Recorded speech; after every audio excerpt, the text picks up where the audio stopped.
We took Mackenson into the building behind me because I knew Michelle was here as a missionary. Had dealt with this many times before, and I've seen pictures of babies that look like this, but I've never held one in my hand.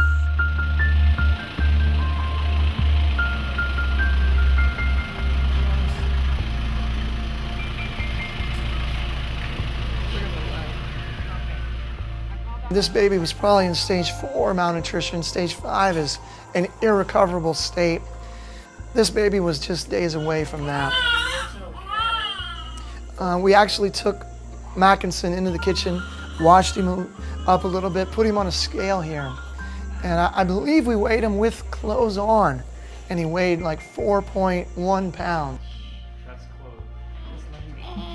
Because she says that she sees all the family outside, and she's never outside. And we're like, oh my gosh, this is a 6-week-old baby that weighs 4.1 pounds.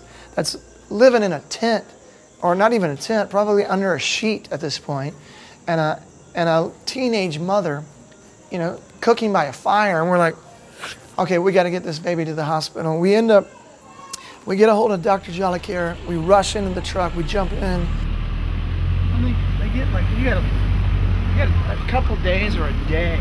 It's really critical that you get them to the hospital. A lot of people, watch yourself.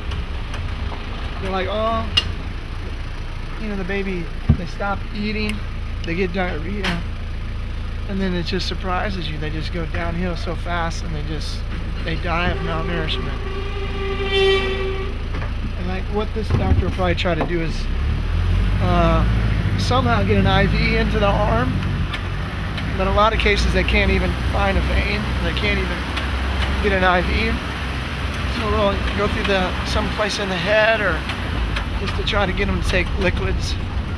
You have to keep pumping them with liquids until they try to trigger their metabolism again, because it basically shuts down.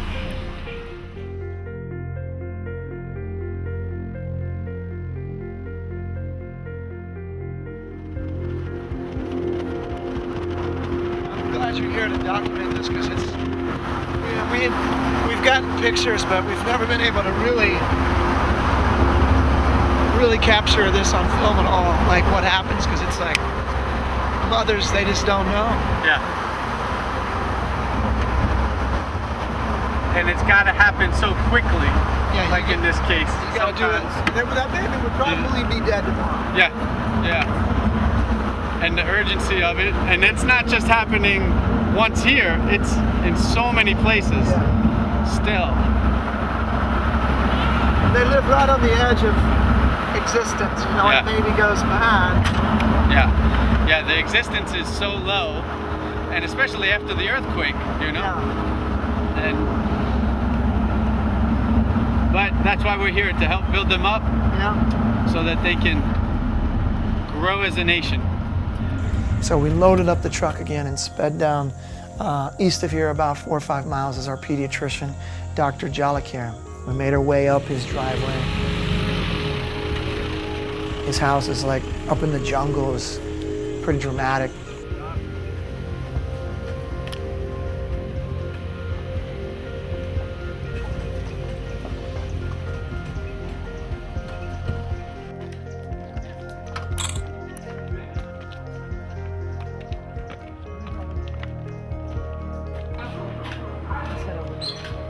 We're all kind of standing there waiting to hear if this baby's going to make it or not. And in those moments, you feel helpless, but at the same time, you feel like God's got a bigger plan for this little child. So, okay, Ugin Kat Moon, Kat Timu, we De Mori, we. So, when you again De. She had 4 babies, 2 of them died.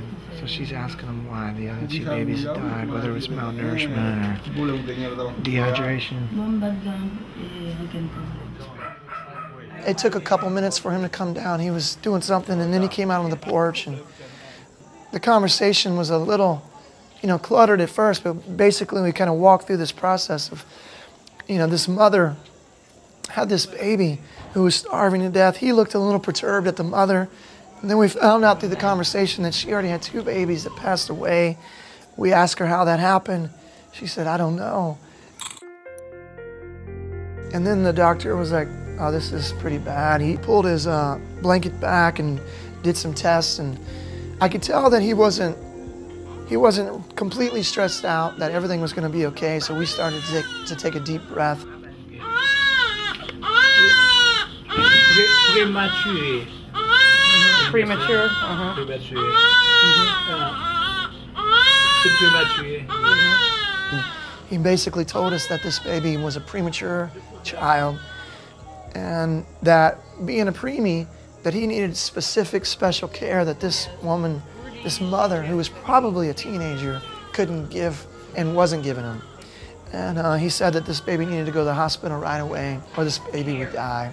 For patients. Thank God that Cody and Maria are in that community. They were connected to this family and to this young mother who desperately needed help that day. Hey, buddy. What's his name?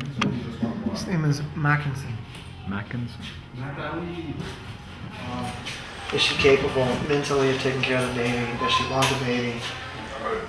Romano feels like it's not the case. I don't want to just be responsible for the baby right now. She, you know, she was talking about work, getting a job work, or that way she was going to give it away, things like that. So it's not a good thing for the baby.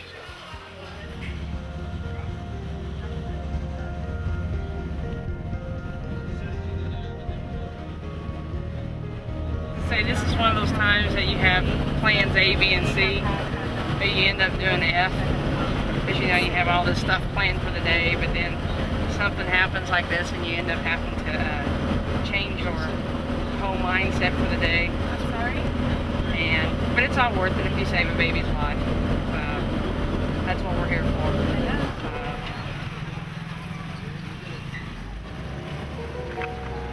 We stopped at the pharmacy because a lot of times you get to the hospital, I know it's crazy, but they're like, well, we have nothing to do with premature babies, or you have to buy your own medicine. So we knew that in advance, Michelle did, because of the many babies that are alive today in hands and feet, that we needed to get the right kind of medicine. So Michelle and my wife, they went into the pharmacy to buy the food and the medicine needed for little Mackenson. But I was here 6 weeks ago. Right after the earthquake took place, we were in the same spot buying medicine for these kids.